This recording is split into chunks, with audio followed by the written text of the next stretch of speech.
नमस्कार. भक्तिप्रिया चॅनलवर आपले खूप खूप स्वागत आहे. वटपौर्णिमा, ज्याला वटसावित्री पौर्णिमा व्रत किंवा वटपौर्णिमा व्रत असेही म्हणतात, हा एक हिंदू सण आहे जो भारतातील विवाहित महिला मनोभावे साजरा करतात. मराठी महिन्यानुसार ज्येष्ठ महिन्याच्या पौर्णिमेच्या दिवशी हे व्रत केले जाते आणि यंदा वटपौर्णिमा ही शुक्रवारी आलेली आहे.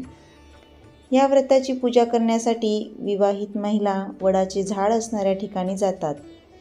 पण आजच्या काळात मुख्यतः शहरी भागात वडाचे झाड जवळपास असणे किंवा तिथे जाऊन पूजा करणे बऱ्याच जणींना शक्य होत नाही. अशा वेळी काय करावे? तर बोन्साय केलेले वडाचे झाड विकत आणू शकतात. शेवटी आहे तर ते वडाचेच झाड ना. आजकाल वटसावित्री पौर्णिमा व्रत पूजेचे सचित्र कागद म्हणजेच पूजेचे कागद मिळतात.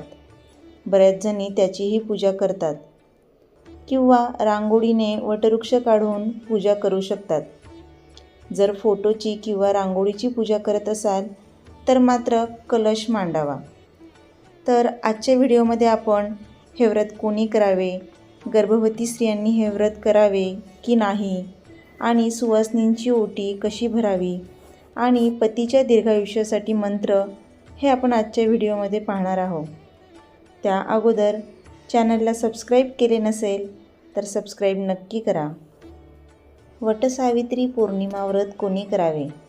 सर्व विवाहित महिलांनी व सौभाग्यवती महिलांनी वटसावित्री पौर्णिमा व्रत मनोभावे आचरावे. ज्या किशोरवयीन मुलींना इच्छित पती प्राप्त करण्याची इच्छा आहे त्यांनीही हे व्रत आचरण करायला हरकत नाही. वटसावित्री पौर्णिमा व्रत कोणी करू नये? ज्या महिला गर्भवती आहेत, मुख्यतः ज्यांचा गर्भारपणाचा 7वा महिना चालू आहे, अशा महिला, तसेच वयोवृद्ध किंवा व्याधींनी ग्रासलेल्या म्हणजेच आजारी असणाऱ्या महिलांनी हे व्रत करणे टाळावे. व्रतासाठी कोणती साडी घालावी? जास्त तर महिला जरीकाठाच्या साड्या किंवा भरगच्च अशा साड्या घालण्यास प्राधान्य देतात.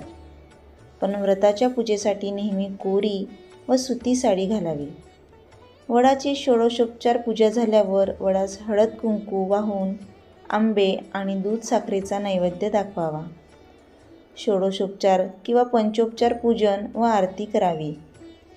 वडाच्या झाडाला तिहेरी सुती दोरा गुंडाळून 5 प्रदक्षिणा घालाव्या व हा मंत्र म्हणावा: सावित्री ब्रह्मवादिनी सर्वदा प्रिय भाषिणी तेन सत्ये नमा पाही दुःख संसार सागरात अवियोगी यथा देव सवित्र्या सहितस्य ते अवियोग तथा स्याक् भूयात जन्मजन्मनी. 5 सुवासिनींची आंबे व गव्हाने ओटी भरावी. सायंकाळी सुवासिनींसह सावित्रीच्या कथेचे वाचन करावे. या प्रकारे प्रार्थना करावी: मला व माझ्या पतीला आरोग्यसंपन्न दीर्घायुष्य लाभू दे. धनधान्य व मुले नातू यांनी माझा प्रपंच विस्तारित व संपन्न होऊ दे. एकंदरीत वटसावित्री पौर्णिमा व्रत विवाहाचे पवित्र बंधन साजरे करणारा आणि वैवाहिक नातेसंबंधातील प्रेम, भक्ती आणि निस्वार्थीपणा या मूल्यांवर भर देणारा सण म्हणून खूप महत्त्व आहे.